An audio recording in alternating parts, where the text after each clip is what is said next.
Hi everyone. आज का lecture John Locke के जो व्यूज थे नेचुरल राइट से रिलेटेड, हम उसके बारे में जानेंगे। जॉन लॉक को उदारवाद का फादर माना जाता है। पॉलिटिकल लिबरलिज्म एक ऐसी थ्योरी है जिसमें स्टेट के कुछ पावर्स जो हैं उनको लिमिट में किया गया है। तो जॉन लॉक बोलते हैं कि जो राइट्स हैं सिटीजन्स के, वो लिमिट करते हैं पावर्स एक हमारे राज्य की। तो लॉक ने बहुत सारी थ्योरी दी हैं, उनके बहुत सारे निबंध हैं और वर्क हैं, जैसे सप्रेशन ऑफ पावर्स पे, principles of toleration, majority democracy पे। ऐसे ही लॉक ने नेचुरल राइट्स और कैसे कौन सी ट्रू ट्रीटीज थी जिसके द्वारा उन्होंने बताने की कोशिश करी कि ये कॉन्ट्रैक्ट से कितना मानवता का और कितना समाज का प्रोग्रेस हो सकता है और किस तरीके से एक सोसाइटी को एक डेवलपमेंट लेवल तक पहुंचाया जा सकता है। तो Locke also belong to the tradition of social contract और he also belong from England और उन्होंने ग्लोरियस रेवोल्यूशन को स्टार्ट किया था। ग्लोरियस रेवोल्यूशन मीन एक ऐसा रेवोल्यूशन जिसके अंदर ज्यादा लड़ाई और ब्लडशेड ये सब चीजें ना हो। Since he has witness peaceful change, as I told कि ग्लोरियस रेवोल्यूशन के हिस्सेदार थे वो ग्लोरियस रेवोल्यूशन के 1688 में, और वो पीसफुली वे से चेंज लाना चाहते थे अपने समाज में, अपने समाज के लोगों के लिए, और थ्रू दैट वो डेवलप करने चाहते थे हर उस मैकेनिज्म, हर उस टूल से इस्तेमाल करके जिससे कि एक सोसाइटी अच्छे लेवल पे बनाई जा सके। तो he has develop a more balance view of human nature. दो ट्रीटीज जिसके द्वारा उन्होंने बताया कि कैसे ये ट्रीटीज हेल्प आउट करेगी, जो उनके वर्क थे epistemology, natural law, economics, political theory, education and theology भी उनके काम का हिस्सा है। जो लॉक की ट्रू ट्रीटीज थी उन्हें ट्रू कॉन्ट्रैक्ट्स माना गया, क्योंकि उसमें बताया उन्होंने कि जो एक स्टेट है, जो एक राज्य का नेचर है, ऑफ कोर्स समाज में लोग रहते हैं पहले से ही, तो समाज में जो लोग रहते हैं और लोगों से जो समाज बना है, अल्टीमेटली उसमें दो कॉन्ट्रैक्ट इस तरीके से लाए गए जिससे कि मानवता का विकास हो और समाज का विकास हो। उन्होंने बोला कि नागरिक समाज वाली भी सोसाइटी होनी चाहिए और फिर सरकार बननी चाहिए। तो दो कॉन्ट्रैक्ट से उन्होंने दो टाइप की सोसाइटी बोली, नागरिक समाज और एक सरकार वाली। जो पहला कॉन्ट्रैक्ट था जिसमें उन्होंने बोला कि सिविल सोसाइटी कैसे बनेगी, एक नागरिक समाज, एक नागरिक सोसाइटी कैसे बनेगी, जब सारे लोग उस सोसाइटी में पार्टिसिपेट करेंगे। तो वो पार्टिसिपेट कैसे करेंगे? पॉलिटिकल तरीके से, इकोनॉमिक, सोशल फील्ड में जाके वो अपना पार्टिसिपेट देंगे, तो अल्टीमेटली नागरिक समाज बनेगा। तो वो ये भी बात बोलते हैं इस कॉन्ट्रैक्ट के द्वारा कि जो सिविल सोसाइटी है वो फॉर्मल, आर्टिफिशियल एंड कॉन्ट्रैक्चुअल है, क्योंकि मैन मेड है, फॉर्मल है, आर्टिफिशियल है। तो नेचर वाइज नहीं है, नेचुरल नहीं है, वो आर्टिफिशियल है, मैन मेड है, फॉर्मल वे में। तो जिसके अंदर हर पर्सन को फॉर्मल रिकॉग्निशन दिया जाएगा, हर सबका राइट प्रोटेक्ट किया जाएगा और हर सबका जो राइट है उसको इतनी रिस्पेक्ट दी जाएगी कि वो फुल ऑफ लिबर्टी के थ्रू अपना एक्सरसाइज कर सके नागरिक समाज में। दूसरा कॉन्टेक्ट जिसमें उन्होंने बोला गवर्नमेंट, सरकार होना जरूरी है। उन्होंने कहा कि एक सोसाइटी, एक समाज में, हम नागरिक समाज से तो समाज बना ही रहे, बट पूरी तरीके से समाज चलाने के लिए हमें सरकार की भी जरूरत है। तो दूसरे कॉन्ट्रैक्ट में जो उन्होंने सरकार की बात की कि सरकार जरूरी है सोसाइटी बनाने के लिए, तो उन्होंने कुछ उसके रोल्स भी बताए कि जो सरकार होगी वो एब्सोल्यूट नहीं होगी, और जो मानव के राइट्स हैं, जो नेचुरल राइट्स हैं जिनके बारे में हम बात करने वाले हैं, जैसे नेचुरल राइट्स है right to life, right to liberty, right to property, ये तीनों राइट ट्रांसफर नहीं होंगे। मतलब हम सरकार को ये तीनों राइट पे अपना पूरा हुकूमत नहीं चलाने दे सकते, उनको नहीं देंगे कि राइट टू लाइफ कभी आप ही देखेंगे कि कौन जीना चाहिए, किसको मरना चाहिए, किसको कितनी लिबर्टी देनी चाहिए, किसको कितनी प्रॉपर्टी देनी चाहिए, ये हमारे नेचुरल राइट्स हैं। तो ये सरकार इसमें इंटरफेयर नहीं करेगी और सरकार इसके द्वारा हमारे पे हुकूमत नहीं करेगी। ये सेकंड कॉन्ट्रैक्ट में उन्होंने बोला। अब हम जानेंगे कि इन दो कॉन्ट्रैक्ट से क्या आउटकम निकला। उन्होंने बोला जो फर्स्ट कॉन्ट्रैक्ट का जो कॉन्सेप्ट था उसमें फैमिली और गवर्नमेंट को एक्सक्लूड कर दिया, जब भी उसे नागरिक समाज कहा। जो नागरिक समाज है वो इंडिपेंडेंट होगा गवर्नमेंट से, और जो भी गवर्नमेंट के जो फीचर्स हैं उनसे भी फ्री होगा, एंड फिर वो माना जाएगा liberal democratic society. So according to law, जो सिविल सोसाइटी है वो फर्स्ट कॉन्ट्रैक्ट में बनी, क्योंकि सामाजिक नागरिक समाज बना। और ये nature, they said it, in the state of nature man will enjoy his or her rights, जो उनके नेचुरल राइट्स हैं, but there was no formal recognition और गारंटी, क्योंकि नागरिक समाज तो उन्होंने बनाया बट उन्होंने बोला ये राइट्स गारंटी और रिकॉग्निशन में नहीं थे। Hence it is the first contact, people have guaranteed each other rights by giving formal recognition. वो एक दूसरे के राइट को गारंटी कैसे करते थे? एक दूसरे के राइट को रिकॉग्नाइज करके। ये फर्स्ट कॉन्ट्रैक्ट से ये कॉन्सेप्ट निकला। सेकंड कॉन्ट्रैक्ट, जिसमें मैंने बोला कि उन्होंने सरकार बनाने की बात करी, कि उन्होंने बोला कि सोसाइटी में नागरिक सोसाइटी भी जब भी आगे बढ़ सकती है जब एक अच्छी सरकार हो, एक अच्छा लॉ हो, और उसे मेंटेन करने के लिए एक अच्छी जुडिशरी हो, और किस तरीके से उस लॉ को एग्जीक्यूट करा जाए, वो 3 ऑर्गन्स हो। तो सेकंड कॉन्ट्रैक्ट से हमारे पास 3 ऑर्गन्स हमें इंट्रोड्यूस किए गए, जो अथॉरिटी लेवल पे थे, लेजिस्लेचर, एग्जीक्यूटिव एंड जुडिशरी।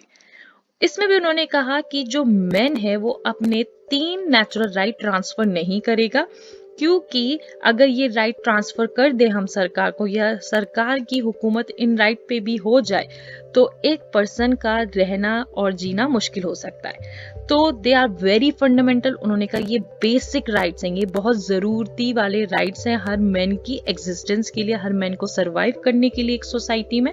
तो ये राइट्स नेचुरल राइट्स हैं जिन पे सरकार इंटरफेयर नहीं करेगी, इसलिए उनको इनएलिएनेबल राइट्स कहा है। इनएलिएनेबल राइट्स इसलिए कहा है क्योंकि ये हर देश में हो या देश के बाहर हो, कहीं भी आप लोग हो, ये राइट्स को प्रोटेक्ट किया जाएगा, वैल्यू दी जाएगी, रिस्पेक्ट दी जाएगी, विदाउट नोइंग कि आप कौन से कंट्री से हो, कौन से स्टेट से हो, कौन से रिलीजन से हो, कौन से कास्ट से हो, क्या कलर है, नो विल मैटर। इसलिए इसे इनएलिएनेबल राइट्स का है। लॉक ने ये भी बोला जो गवर्नमेंट का जो कॉन्सेप्ट है वो इलेक्शन से एक पर्सन जीतेगा और फिर वो रन होएगी, सरकार का हिस्सा बनेगा और सरकार इस तरीके से चलेगी। उन्होंने बोला जो मेजॉरिटी होगी वही सरकार बन जाएगी, क्योंकि जो मेजॉरिटी वोट्स लेंगे वो सरकार बन जाती है। इस तरीके से उन्होंने मेजॉरिटेरियन मॉडल ऑफ डेमोक्रेसी को सपोर्ट किया कि जो कंसेंट है that represent the free will of man. फिर वो बोलते हैं कि जो फैमिली है दैट इज नेचुरल और स्टेट कॉन्ट्रैक्चुअल है। इसका मतलब ये कि जो फैमिली है, जैसे हस्बैंड वाइफ होते हैं, देन उनके बच्चे होते हैं, तो ये नेचुरल कॉन्सेप्ट है। बट जो स्टेट है वो हम लोग, जो राज्य है वो हम लोग बनाते हैं, हमारे थ्रू इलेक्शन से या सिलेक्शन से वो बनती है। तो in this way they raises कि कैसे ट्रांसफर ऑफ अथॉरिटी होनी चाहिए, किस तरीके से चलनी चाहिए। जिन राइट्स की मैंने बात करी, जैसे natural rights, John Locke he actually support natural right, John Locke. पर जो राइट्स होते हैं कस्टमरी राइट, जो हमारे कस्टम और ट्रेडिशन बेस होते हैं, लीगल राइट जो लॉ स्टेट से रिलेटेड होते हैं उन्हें लीगल राइट्स कहते हैं, और जो नेचुरल राइट्स हैं वो नेचर से related, that is not state, मतलब स्टेट नहीं देगा, या वो कोई ऐसा नहीं है कि कोई दूसरे कस्टम या ट्रेडिशन से है तो इसलिए उसका राइट टू लाइफ और right to liberty, right to property उसके बेस पे उसे दिया जाएगा, नहीं। इसलिए नेचुरल राइट्स कहा है क्योंकि बाय नेचर वो हमें मिले हैं और हम हर इंसान उस राइट का हकदार है। तो लॉक की जो थ्योरी थी राइट से रिलेटेड, उनका कहना ये था, because he was the first person जिन्होंने थ्योरी ऑफ नेचुरल राइट्स दी, और according to Locke nature is a source of right. उन्होंने कहा जो कुदरत है वो ही सोर्स है हमें हमारा अधिकार दिलाने के लिए, हमें हक दिलाने के लिए। तो जिस बेस पे जो हर इंसान है वो इंजॉय कर सके अपने नेचुरल राइट्स, बिकॉज हर सबका अपना रीजन है, और उन रीजन को इस तरीके से फॉलो आउट करना है कि किसी और की लाइफ, लिबर्टी और प्रॉपर्टी पे नुकसान ना हो और हार्म ना हो। तो रीजन डिनोट्स नेचुरल लॉ। तो in the state of nature man was able to enjoy natural right because of the presence of natural law और रीजन। तो उन्होंने कहा इसी वजह से जो मैन है वो हर नेचुरल राइट जो नेचुरल राइट्स हैं उनको इंजॉय कर सकता है, बिकॉज जो प्रेजेंस है नेचुरल लॉ का वो रीजन बेस्ड है, क्योंकि वो इंसान है और इंसानियत के तौर पे इंसान को पूरा हक है बेसिक अधिकार जीने का, जो है right to life, right to liberty and property. Property is inclusive of life and liberty. उन्होंने सबसे ज्यादा अहमियत जो इम्पोर्टेंट राइट माना वो प्रॉपर्टी को माना, बिकॉज लॉक ने बोला जो the term right to property है उसी में इंक्लूड होता है लाइफ एंड लिबर्टी। अगर आपके पास प्रॉपर्टी है तो आप उसके द्वारा आप अपना घर भी बना सकते हो, घर रहने की जगह हो सकती है, आप उससे अपना अर्न भी कर सकते हो, कारोबार भी चला सकते हो, तो वो लाइफ पे भी इफेक्ट करेगा और आपकी लिबर्टी पे भी। इसलिए उन्होंने सबसे ज्यादा इंपॉर्टेंस प्रॉपर्टी को दी, राइट टू प्रॉपर्टी की होनी चाहिए। अब जो नेचुरल राइट जैसे मैंने बताया कि ये हर इंसान का और हर मानव का अधिकार है, क्योंकि ये एक ऐसा अधिकार है जो बेसिक अधिकार है रहने के लिए, जीने के लिए, जो कोई भी स्टेट आपको इससे निष्कासित नहीं कर सकती, आपसे छीन नहीं सकती। थ्योरी ऑफ नेचुरल राइट का सबसे पहला जो लोग के अधिकार जो उन्होंने बोला कि सबसे पहला सिद्धांत यही है कि जो नेचुरल राइट है वो इसलिए by men they are eligible for these rights. ये मैंने कुछ हिंदी में भी नोट्स दिए थे, क्लास हिंदी में मैंने ये नोट्स मतलब ट्रांसलेट करें। आप मेरे टेलीग्राम चैनल पे जाके इसको ले सकते हैं इन अ पीडीएफ फॉर्मेट में, तो यू कुड सी दिस, तो you just join that Telegram channel too. So by the theory of property, उसमें भी जॉन लॉक ने कुछ बात बताई कि थ्योरी ऑफ प्रॉपर्टी से right to life, liberty and property ये तीनों नेचुरल राइट्स हैं और ये तीनों इंटरडिपेंडेंट है, मतलब एक दूसरे के रिलेटेड है, एक दूसरे से मिले जुले हुए हैं कि अगर लाइफ चाहिए तो आजादी भी चाहिए, और अगर आजादी चाहिए तो आपके पास इतनी प्रॉपर्टी हो कि आप अपने मनपसंद का काम कर सकें, रह सकें, खा सकें, जी सकें। इसलिए ये तीनों राइट इंटरडिपेंडेंट हैं जॉन लॉक के हिसाब से। उन्होंने कहा क्योंकि God has given life to man, God ने एक आदमी को, एक इंसान को जो लाइफ दी है वो इसलिए दी है कि वो अच्छे से जी सके, खुशी से जी सके, ये नहीं कि पूरी जिंदगी दर्द में और इसमें गुजार दे। तो इसलिए उन्होंने कहा कि God has created apple not to sacrifice but to eat. It means जब आपको कुदरत ने कुछ चीज दी है तो उसको इस्तेमाल करो, उससे फायदा उठाओ। ये क्या कि आप उससे फायदा भी ना उठाओ और भूखमरी में मर जाओ, या और अदर रीजंस है, poverty, poor and other things, उसके द्वारा आपकी मौत हो जाए। तो उन्होंने ये कहा कि जो प्रॉपर्टी है वो मेंस की पर्सनालिटी है, इसलिए क्योंकि मेन अपनी लेबर उसमें डालता है, क्रिएट करता है और एक तरीके का कारोबार वो कर सकता है, इसलिए प्रॉपर्टी बहुत जरूरी राइट माना गया है। तो यही रीजन था कि लॉक चाहते थे कि स्टेट इसमें इंटरफेयर ना करे, क्योंकि state has no right to limit men's right to property. अगर प्रॉपर्टी राइट पे इंटरफेयर या राज्य उसको ले या उनसे छीन ले तो राज्य अपने फायदे, अपने मुनाफे का काम करना शुरू कर देगी, इंस्टेड ऑफ मानवता के या विकास के या समाज के विकास के अलावा वो अपने विकास की बात करेगी। इसलिए उन्होंने बोला कि स्टेट का कोई राइट नहीं है कि वो मेन की राइट टू प्रॉपर्टी पे अपनी लिमिट्स रखे।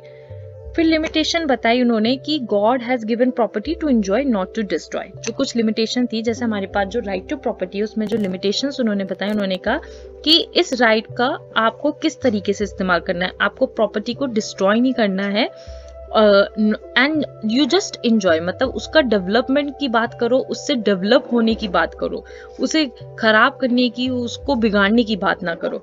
No right to destroy even their own property, मतलब कुछ लोग सोचते हैं किन्हीं के साथ ऐसा हो जाता है कि अपनी प्रॉपर्टी ही वो कैसे खराब कर सकता है, अगर कुछ पता ही नहीं कि किस तरीके से इस्तेमाल करी जाए या कैसे इसको डेवलप करी जाए, तो अल्टीमेटली उनकी खुद की प्रॉपर्टी उनके ही हाथ से तबाह हो सकती है। तो उन्होंने कहा ये भी जरूरी है कि आप अपनी प्रॉपर्टी को डिस्ट्रॉय ना करें। If you don't know how to use it, अगर आपको नहीं पता उस पर क्या काम करना है, कैसे काम करना है, तो बेटर टेक सम हेल्प और एज असिस्टेंट कुछ यूज कर लिया जाए। Should not deprive other person from acquiring property, मतलब किसी और पर्सन को ऐसा नहीं है कि उसकी प्रॉपर्टी को उससे छीन ले, या किसी और की प्रॉपर्टी है तो उसको उससे निष्कासित कर दें, ये नहीं होना चाहिए। Should be earn in rightful manner and not by force. अब प्रॉपर्टी वर्ड से other things has been observe. जो राइट टू प्रॉपर्टी जब बात आ गई तो लोगों ने करप्शन, फोर्सफुली या जबरदस्ती करके कोशिश करी कि प्रॉपर्टी अपने नाम कर लें या प्रॉपर्टी से अपनी कमाई कर लें या प्रॉपर्टी से अपना कारोबार शुरू कर दे। तो इस तरीके से मानवता का नुकसान हो रहा था, मतलब मानवता, इंसानियत खत्म हो रही थी।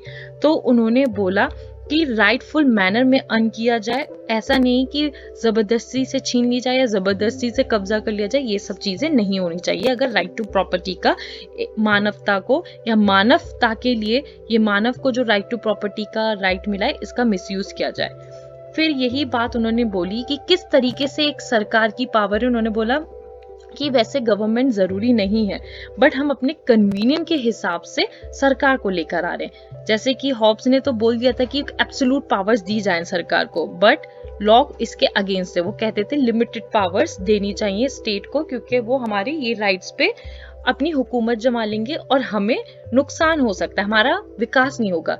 तो उन्होंने बोला जो पावर ऑफ गवर्नमेंट है is limited by fundamental rights, जैसे कि right to life, liberty and property.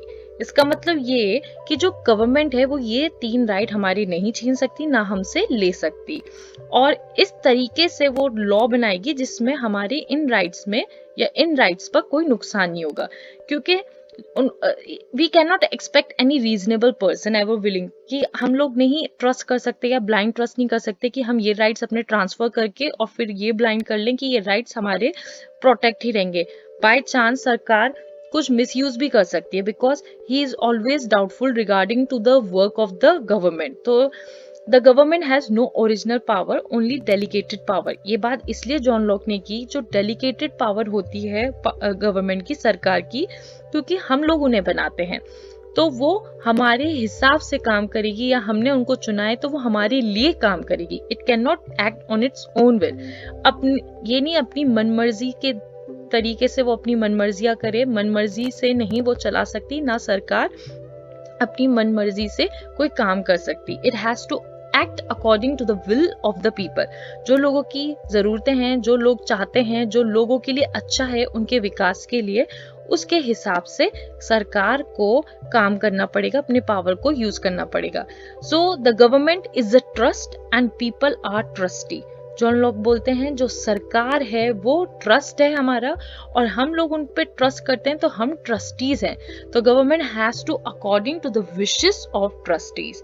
यही रीजन है कि सरकार को हमारे विशेस के हिसाब से एक्ट करना पड़ेगा, काम करना पड़ेगा। So in this whole lecture I have told you about the John Locke's theory of natural right. इसका वर्जन हिंदी में भी है, you could see on my Telegram channel. Thank you so much for watching this video.